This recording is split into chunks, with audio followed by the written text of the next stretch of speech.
Assalamualaikum warahmatullahi wabarakatuh. Kami dari kelompok 5 ingin mempresentasikan mengenai sistem informasi manajemen dengan judul manusia sebagai pengolah informasi.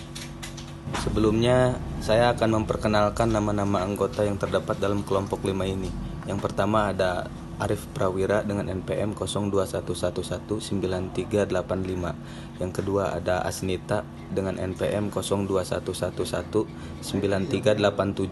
Yang ketiga ada Jasmine Dini Hari dengan NPM 0211193888. Yang keempat ada Riana Hernawati dengan NPM 0211193896.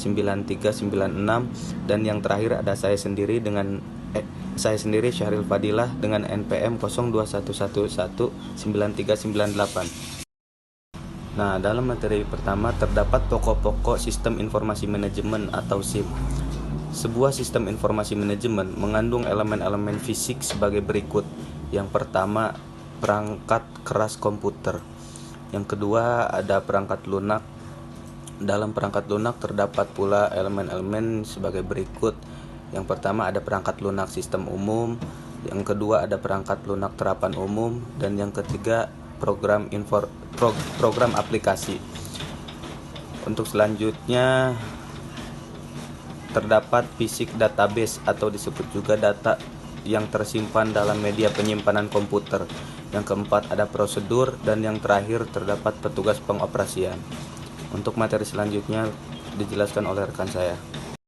Selanjutnya yaitu ada manajemen informasi. Dalam manajemen informasi kita dapat memperoleh informasi. Nah, selain itu kita harus bisa membuang informasi pada saat yang tepat di mana informasi tersebut akurat atau tidak. Lalu kita menggunakan informasi harus dengan efektif dan efisien. Selanjutnya yaitu ada sumber daya yang dikelola manajer. Dalam sistem informasi manajemen, manajer mengelola sumber daya manusia, yaitu yang pertama ada atau manusia, yang kedua ada money atau uang, yang ketiga ada material atau bahan baku, yang keempat ada mesin, yang kelima ada metode atau cara, dan yang keenam adalah informasi. Nama saya Jasmine Nihar Syahlan, NPM 02119388. Selanjutnya, saya akan menjelaskan pengelola sistem informasi. Pada gambar tersebut terdiri dari 4 bagian, yaitu top manager di bagian paling atas, yaitu di mana berfungsi untuk perencanaan strategi kebijakan dan pengambilan keputusan. Lalu ada middle management, di mana berfungsi untuk perencanaan taktis dan pengambilan keputusan. Lalu low management, di mana berfungsi untuk perencanaan, pengawasan operasi, dan pengambilan keputusan. Di mana tingkat manajemen perusahaan ini berada bagian bawah struktur sehingga membawahi manajer lainnya.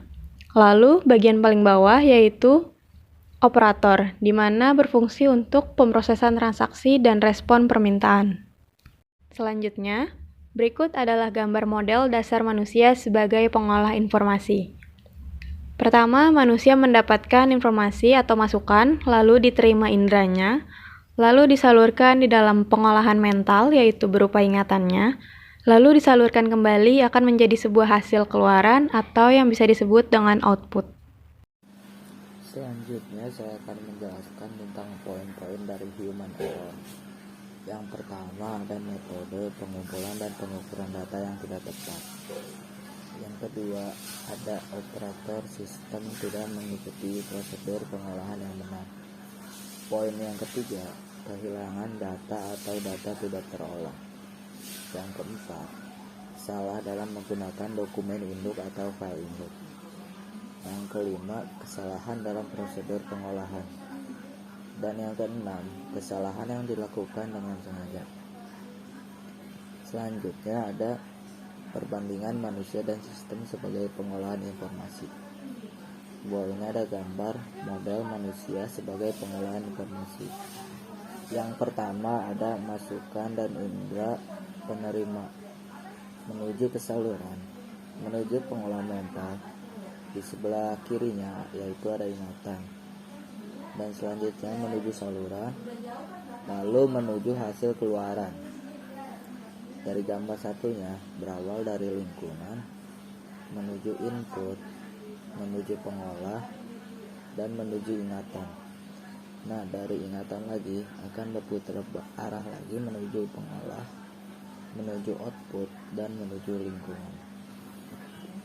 Selanjutnya, contoh manusia sebagai pengolah informasi, yaitu kita dapat melihat seorang operator telepon. Jika jumlah telepon yang masuk melebihi kemampuan, ia akan kesulitan dalam menanganinya, maka pekerjaannya akan tidak beraturan. Kita juga bisa melihat, yaitu di mana terdapat dalam sebuah organisasi, para individu yang masing-masing memiliki keterbatasan dalam pengolahan informasi dalam organisasi. Dengan demikian, sistem informasi manajemen dapat menggunakan program pembagian kerja dan penerapan sistem kerja yang teratur sesuai dengan jam kerja, di mana dapat kita simpulkan bahwa sistem informasi manajemen sangat berkaitan dengan manusia. Tetapi manusia memang tidak dapat menampung informasi yang berlebihan. Maka dari itu, manusia juga membutuhkan sistem dalam merekap informasi yang mereka dapatkan. Baiklah, sekian presentasi dari kelompok kami tentang manusia sebagai pengolah informasi. Kurang lebihnya mohon maaf. Wassalamualaikum warahmatullahi wabarakatuh.